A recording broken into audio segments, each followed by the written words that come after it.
Bonjour tout le monde, je vous retrouve ici dans une dernière vidéo pour ce module 4, les intestins et la digestion. Nous allons ici voir la menthe poivrée. La menthe poivrée, vous la connaissez sans doute sous sa forme d'huile essentielle, mais je ne sais pas si vous la connaissez aussi sous sa forme la plus simple, et c'est de ça dont on va parler dans cette vidéo. J'aborderai aussi l'huile essentielle et l'hydrolat, mais dans une vidéo bonus, donc que vous retrouverez par la suite. Alors, la menthe poivrée, son nom latin, c'est Mentha X piperita. Alors, le X dedans, ça signifie simplement que c'est une plante qui est hybride en fait. Donc, c'est une plante hybride qui est issue de la menthe aquatique et de la menthe verte.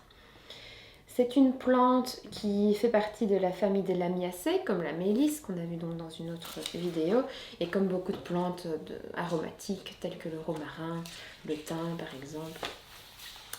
Alors, pour la petite histoire, dans la légende, la menthe naquit de Menta, qui est la fille de Coccicus, qui tomba amoureux de Pluton. L'épouse de Pluton était jalouse et donc elle l'écrasa de son pied. Pour la sauver, Pluton ne put que la transformer en une plante odorante. Voilà, ça c'est une histoire, mais il y en a d'autres. Il y a une autre légende, par exemple, qui raconte que la menthe poussait dans le jardin de Vénus. Et dans l'Antiquité, on tissait des couronnes que l'on appelait diadèmes de Vénus. Alors, c'est une plante, donc comme je l'ai dit, hybride, issue d'un croisement entre la menthe aquatique et la menthe verte. Et en fait, cette apparition, elle est venue, cette hybridation, elle est venue de manière spontanée dans le courant du XVIIe siècle en Angleterre. Visiblement, ce serait à Londres. Alors, je ne sais pas si c'est aussi précis que ça, mais voilà, c'est ce qui est dit en tout cas dans les ouvrages. Dès le début du XVIIIe siècle, elle se répand alors en Europe et on l'a retrouvée à peu près dans tous les jardins. En 1750, des cultures vont être établies à des fins commerciales. Et en 1770, c'est la première fois qu'on isole la molécule, le principe actif, la molécule de menthol, qui après va être utilisée dans plein de choses au niveau de l'industrie. En phytothérapie, qu'est-ce qu'on utilise? On utilise la feuille uniquement. Alors, je vais vous décrire ici donc la drogue de menthe poivrée, donc la plante sous sa forme séchée. Donc au niveau de l'apparence, ce sont des fragments de feuilles qui sont minces et cassants, comme la mélisse. On entend ici aussi quand je froisse la plante.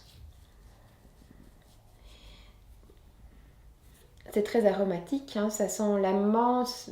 Voilà, toutes les menthes sont un petit peu la même chose, mais elles ont quand même toutes un peu leur subtilité. Au niveau de la menthe poivrée, elle est, comme son nom l'indique, un peu plus poivrée, un peu plus piquante, un peu plus aromatique peut-être qu'une autre menthe, un peu moins sucrée.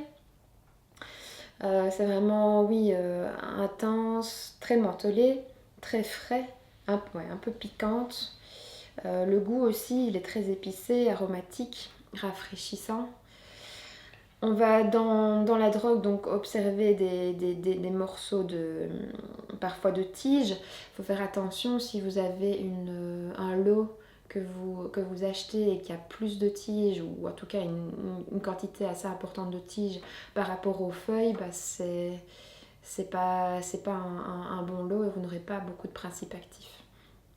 Donc il faudra changer de fournisseur la fois après. Voilà. Alors, les principaux producteurs de la drogue de menthe poivrée, c'est la Bulgarie, la Grèce et l'Espagne. La période de récolte, vous pouvez récolter tout au long du printemps et de l'été, un peu comme la mélisse ici, tant que finalement la feuille n'est pas fanée. Le mieux, c'est quand même avant la floraison, vous aurez plus de principes actifs. Au niveau de l'habitat, c'est une plante qui se plaît bien dans nos jardins. Comme la mélisse, elle peut être très envahissante parce qu'elle se reproduit sous forme de touffe également et via ses rhizomes. On la cultive vraiment très facilement, on la retrouve partout maintenant. On la plante en pleine terre au printemps, en dehors des périodes de gel. Et pour éviter qu'elle soit trop envahissante, je vous conseille de la mettre dans un pot et de l'enterrer carrément avec le pot. Et vous aurez moins de soucis, ou de la délimiter. Elle ne fait pas des racines profondes puisqu'elle fait des rhizomes contre la mélisse, donc ce sont des racines légèrement souterraines. Donc si vous la délimitez à quelque chose d'un peu plus profond que ses racines, elle ne pourra pas s'étendre. On l'accueille de préférence le matin pour garder un maximum de ses pouvoirs aromatiques et éviter par temps non sec pour qu'elle ne pourrisse pas au séchage. On sélectionne de préférence pour la cueillette les feuilles qui sont les plus grosses. Et vous pouvez carrément couper vraiment des tiges complètes, ça favorisera alors la repousse par la suite. Alors la menthe poivrée, elle a quelques ennemis, quelques parasites. Il y a l'odium, le mildiou, la rouille, les acariens, les nématodes et les chenilles. Donc ça fait déjà pas mal de choses qui pourraient l'abîmer. Bon, comme elle est assez envahissante, qu'elle se reproduit vite en général, c'est pas trop un souci. Au niveau botanique, je vous la décris, donc vous voyez la planche qui apparaît sur l'écran. C'est donc une plante herbacée vivace hybride qui est d'aspect vert, rougeâtre un peu, qui peut atteindre jusqu'à 1 mètre de haut quand même. Comme c'est une plante hybride, elle est stérile, mais elle se reproduit quand même très bien via ses rhizomes. La tige, elle est quadrangulaire, donc ça on l'a vu comme pour la mélisse. Vous pouvez, elle a 4 côtes et vous pouvez vraiment, quand vous la tournez entre vos doigts, sentir toutes les côtes. Donc c'est une caractéristique des plantes de la famille des Lamiacées. Les feuilles, comme la mélisse, sont opposées décussées. Donc opposées, elles sont les unes en face des autres. Décussées, ça se met dans un sens, ça se met dans l'autre. Donc ici peut-être qu'on voit. Alors ici il faut savoir, je précise quand même que c'est une menthe, mais c'est pas une menthe poivrée ici, parce que j'en avais plus malheureusement. Mais on voit quand même bien qu'elles sont ici opposées, donc la feuille est en face de l'autre, et décussée, après c'est dans l'autre sens. Donc une fois dans ce sens-là, une fois dans l'autre, une fois dans ce sens-là, une fois dans l'autre. On voit aussi le rhizome ici, vraiment comme la mélisse.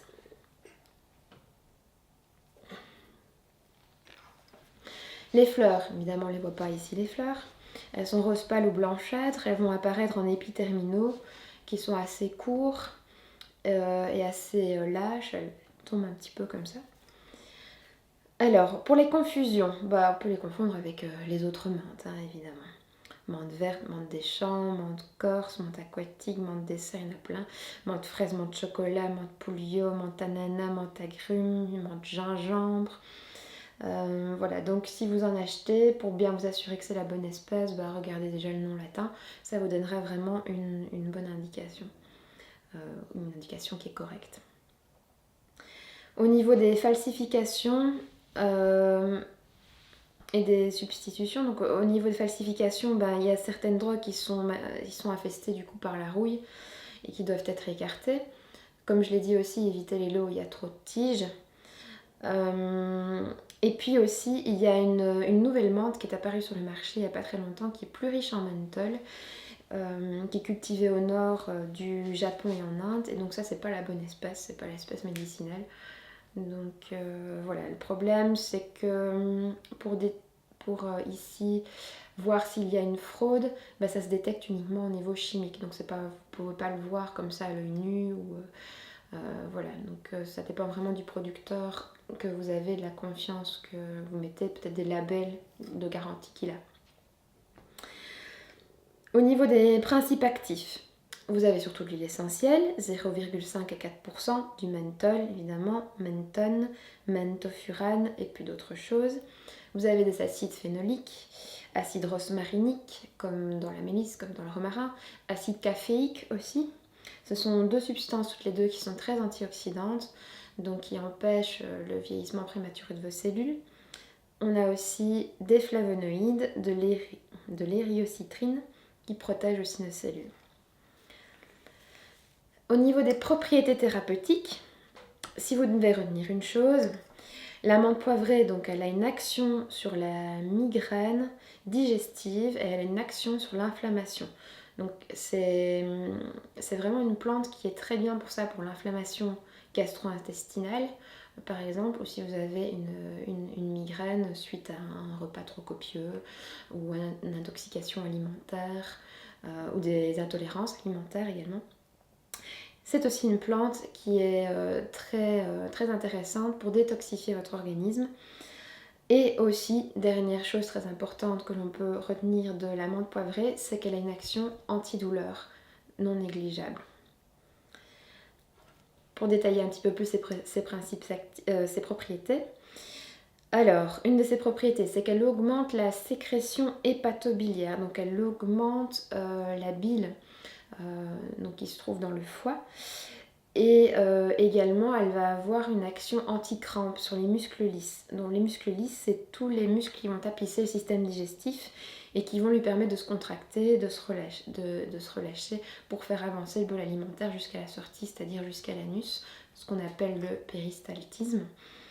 Ça, c'est grâce aux huiles essentielles qu'elle contient.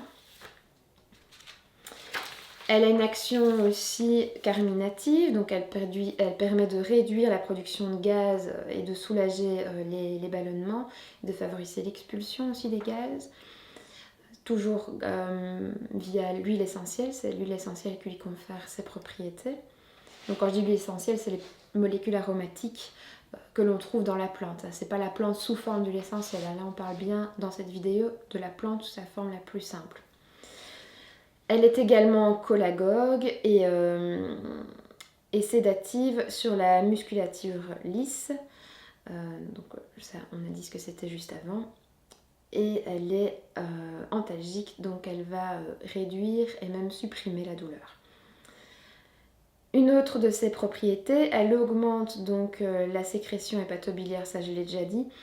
Je le redis pourquoi, parce que c'est juste pour associer les propriétés aux principes actifs.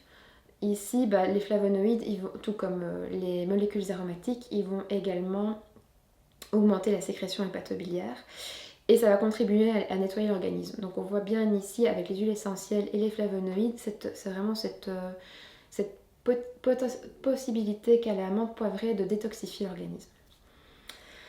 Alors, elle est également diaphorétique. Diaphorétique, ça veut dire qu'elle va permettre une meilleure régulation de la chaleur et de la fièvre. Elle est antinauséeuse également. Et elle est également à la fois stimulante et sédative du système nerveux. Donc ça veut dire quoi? Ça veut dire que d'un côté, elle va diminuer l'excitation et l'hypersensibilité du système nerveux.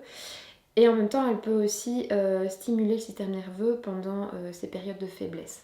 Donc en fait, elle est adaptogène du système nerveux, donc on peut l'utiliser dans l'un ou dans l'autre cas. Quand on a justement un peu trop excité ou hypersensible, ou au contraire quand on a des périodes plus de faiblesse. Au niveau des indications, crampes abdominales, gastrite, entérite aiguë, donc les inflammations du système gastro-intestinal, sensation de ballonnement, côlon irritable qui est aussi lié à une inflammation. Utilisé aussi comme deuxième indication dans tout ce qui est la sphère hépatique, donc le foie, insuffisance du foie, hépatite, et pour nettoyer le foie, donc nettoyer l'organisme, pour évacuer, aider le foie à évacuer les déchets. Troisième indication, vous pouvez l'utiliser en cas de refroidissement comme expectorant et comme sécrétolytique. Donc sécrétolytique, c'est pour dissoudre les glaires, en cas de rhume, de sinusite, de fièvre. Quatrième indication, vous pouvez l'utiliser contre les douleurs, les coups, les blessures, la myalgie, les sciatiques, les névralgies, dans la région de la tête, la migraine, puisqu'elle est vraiment très bonne comme antidouleur. Ça peut aussi vraiment vous aider, si vous êtes migraineux, à réduire les épisodes de migraine, surtout lorsque l'origine est liée à un problème au niveau du système gastro-intestinal, donc des intestins et du foie.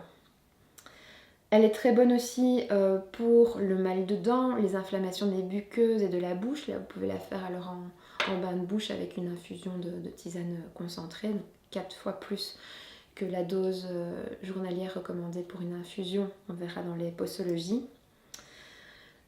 Vous pouvez aussi utiliser, si vous avez des démangeaisons, ça peut aussi fonctionner. Mal de transport, nausées, ça c'est vraiment bien aussi. Ou quand vous avez un manque de concentration. Elle peut vous aider à vous concentrer également. Voilà, ça c'est pour les indications de la menthe poivrée. Au niveau des contre-indications, eh ben, ça c'est la bonne surprise, c'est qu'il n'y en a pas. Donc je parle de la plante, de nouveau, pas de l'huile essentielle, là il y en a. Mais ici, vous n'avez aucune contre-indication. Donc pensez vraiment, menthe poivrée, si vous voulez utiliser et qu'elle est contre-indiquée sous forme d'huile essentielle, je vous invite vraiment à penser à la plante sous sa forme la plus simple, ou éventuellement sous forme d'hydrolat. Les hydrolats n'ont pas de contre-indication non plus, à peut-être quelques exceptions près. Pour les formes d'utilisation et le mode d'emploi, une cuillère à café, c'est entre 0,6 g de 0,8 g de drogue, plus ou moins. Une cuillère à soupe, c'est 1,5 g. Pour une infusion, vous prenez une grosse cuillère à café pour une petite tasse, eau bouillante. Ici, eau bouillante ou frémissante. Couvrir 5 à 15 minutes, 2 à 4 tasses par jour que vous buvez entre les repas, juste avant, juste après le repas, pour les troubles digestifs. Vous pouvez aussi faire une infusion avec moitié menthe poivrée, moitié romarin. Là, c'est vraiment idéal si vous en avez un usage pour détoxifier votre foie. Là, je vous conseille alors une cure de 3 semaines avec la même posologie, mais moitié-moitié menthe poivrée, romarin.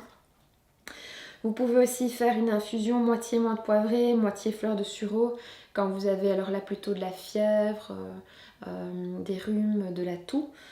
Aux mêmes posologies. Ici, vous pouvez également faire des inhalations, des gargarismes et pas seulement boire la plante pour vraiment avoir son action qui est localisée.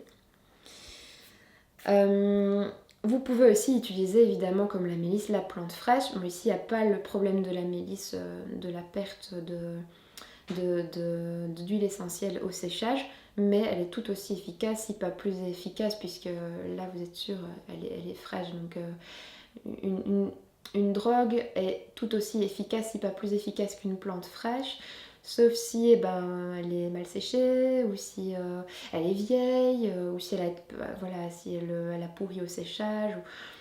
Donc si vous utilisez la plante fraîche, vous diminuez les risques qu'elle ne soit pas correctement séchée, finalement. En teinture, alcoolature, elle peut être utilisée aussi avec des feuilles fraîches ici. 20 à 30 gouttes 3 fois par jour pour la posologie. Et voilà, je vous ai dit tout ce que je voulais vous dire sur la menthe poivrée sous sa forme la plus simple. Donc j'espère que cette vidéo vous a plu et je vous retrouve alors dans une prochaine vidéo bonus pour parler de l'huile essentielle et de l'hydrolat de menthe poivrée.